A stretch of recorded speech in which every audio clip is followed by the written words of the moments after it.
ஒரு குட்டி கதை சொல்ல போகிறேன். அந்த கதையோட முடிவை நீங்கள் தான் சொல்லணும். நீங்களே எப்படி நரேட் பண்ணுவீங்களோ ஒரு ஹோம்ஒர்க்காக கூட பண்ணிக்கோங்க. சரியா? இது கேட்குறவங்க பெரியவங்களா இருந்தால் பிள்ளைங்களுக்கு சொல்லி அந்த கதையை வச்சு பிள்ளைங்களோட கற்பனை திறனை வளர்த்துக்கோங்க. ஓகேவா?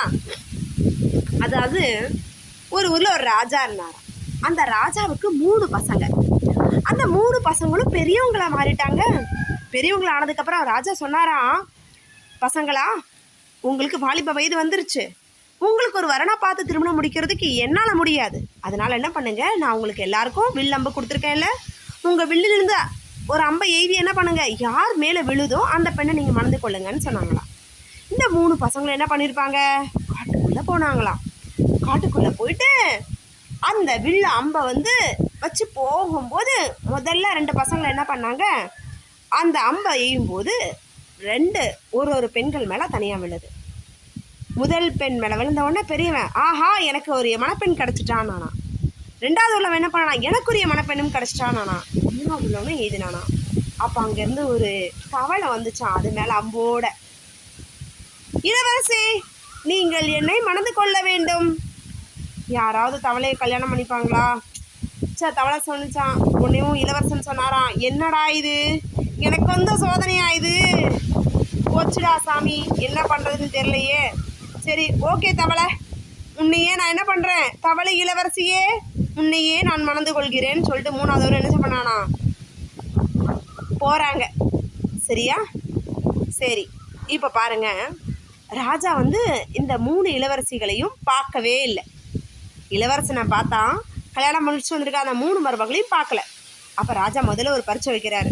இங்கே பாருங்க, நாளைக்கு அரசவையில் நான் ராஜா இல்லையா, அழகான ஒரு கம்பீரமான சூப்பரான ஒரு சட்டை போடணும். எனக்கு என் மருமகள் கையாள்கள் தான் எனக்கு சட்டை வேணும். அதனால் போய் அழகான சட்டை தைச்சிட்டு வான்னு சொன்னாங்க. அப்போ முதல் பையன் என்ன பண்ணானா, சட்டை தைக்கிறதுக்கு போனானா. சட்டை தைக்க போகும்போது அந்த சட்டையை பார்க்குறான். அந்த சட்டை எப்படி இருந்திருக்கு, ராஜா மருமகள்கிட்ட சொன்னோன்னா அந்த சட்டையை பார்த்தோன்னே பையன் வாங்குறான். சரி அப்பாட்ட கொடுக்குறேன், என்ன சொல்ல போகிறா தெரியல. 2வது பையன் பண்ணுறான், அப்பா சட்டை கேட்குறாங்க, தச்சிருவியா, முடியுமா? தச்சிடுறேங்க, கொடுத்துட்றேன்றாங்க. 3வது போகிறாரு ஹீரோ. அவரும் போய் தவளைக்கிட்ட சொல்கிறாரு, தவளை இளவரசி தைக்க தெரியுமா? கவலையே படாதீங்க, நாளை காலை பிரம்மாண்டமான சட்டை உங்கள் கையில் இருக்கும், கவலை கொள்ள வேண்டாம் அப்படின்னு சொல்லிட்டு இளவரசி சொல்லிட்டாங்க. தவளை இளவரசி முதல் மருமகள், 2வது மருமகள், 3வது மருமகள் கொடுத்த சட்டையை கொண்டுட்டு மறுநாள் அரசவையில் கூடுறாங்க. ராஜா கேட்குறார், என் முதல் மருமகள் கொடுத்த சட்டையை கொடு. வாங்கி பார்க்குறாரு, என்னடா இது, ஒரு பிச்சைக்காரன் கூட இதை போட மாட்டான், தூக்கி போட இதை அப்படின்னு தூக்கி போட்டாங்க. 2வது மருமகள் கொடுத்த சட்டையை பார்த்தாங்க. ஐயோ எரிச்சல் அடையுதே.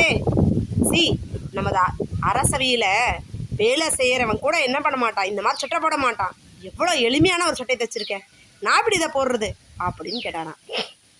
3வது மகன் கொடுக்குற சட்டையை வாங்கி பார்க்குறாரு. ரொம்ப சந்தோஷம் ஆயிடுச்சு.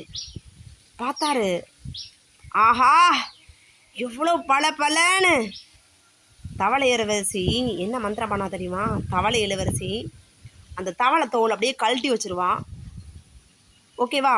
இரவான உடனே அவர் கை தட்டினோன்னா ஒரு 4 பெண்கள் நிற்பாங்க. அவங்கக்கிட்ட சொல்லி, இந்த மாதிரி வண்ணம், இந்த மாதிரி நிறம், இந்த மாதிரி அவ்வளோ அழகமைப்பில் தவளையோட தோல்லையே என்ன பண்ணியிருக்கணும், அழகான ராஜாக்கள் போடுகின்ற வைரங்கள் பொதிக்கப்பட்ட சட்டையாக இருக்கணும்னு சொல்லியிருப்பான். அந்த மாதிரி ஒரு சட்டையை மேக் பண்ணியிருப்பாங்க. ஸோ பார்த்த உடனே பிரம்மாண்டமாகி மயங்கி, அப்பா உன்னுடைய மருமகள் சிறந்த மருமகள், இந்த சட்டை தைச்சவ தான் அப்படின்னு சொல்லிட்டு சந்தோஷப்படுவாராம்.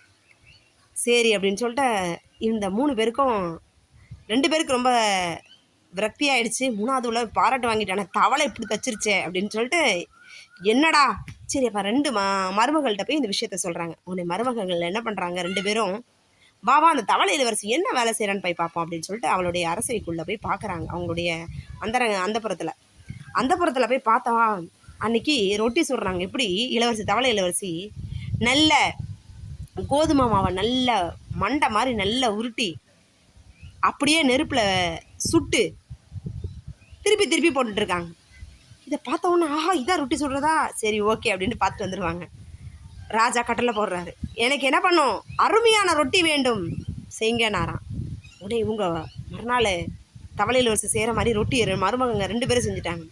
ஆனால் தவளை இளவரசர் வந்து 3வது இளவரசன் வந்து சொல்கிறாரு. உடனே அவங்க என்ன பண்ணுறாங்க, ரொட்டி பண்ணுறாங்க. எப்படி கைத்தட்டுறாங்க.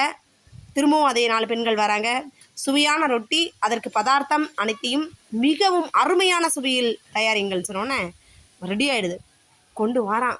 இப்போ கொண்டு போகிறாங்க 3 பேர் ரொட்டியை. அப்பா ரொட்டியை பார்க்குறாரு. 2 பேர் ரொட்டியை பார்த்து, என்னடா இப்படி கருகி இருக்கே, யாரா சாப்பிட்றது இது, சூ அப்படின்னு தூக்கி போடுறாரு. சரிங்களா? 2வது மருமகனுடைய ரொட்டியும் தூக்கி போட்டார். 3வது மகன் கொடுத்த ரொட்டியை பார்த்தா அவருக்கு சுவை அள்ளி போகுது. என்னடா இவ்வளோ சுவையாக இருக்குது இந்த ரொட்டி, என்னடா அவ்வளோ பிரம்மாண்ட சுவையாக இருக்குது, எப்படி என் மருமகள், சரி ஓகே மறுநாள் என்ன பண்ணலாம், என்னுடைய 3 மருமகளையும் நான் பார்க்கணுன்னு அது ஒரு போட்டி வைக்கணும்னு சொல்கிறாரு. தவளை இளவரசியை கூட்டு போக முடியுமா? என்ன நடந்திருக்கும் யோசிச்சு வைங்க. கதையை நாளைக்கு சொல்கிறேன் மீதியை. சரியா? இந்த கதை பிடிச்சிருந்தா லைக் பண்ணுங்கள், சப்ஸ்கிரைப் பண்ணுங்கள், கமெண்ட் பண்ணுங்கள், ஷேர் பண்ணுங்கள்.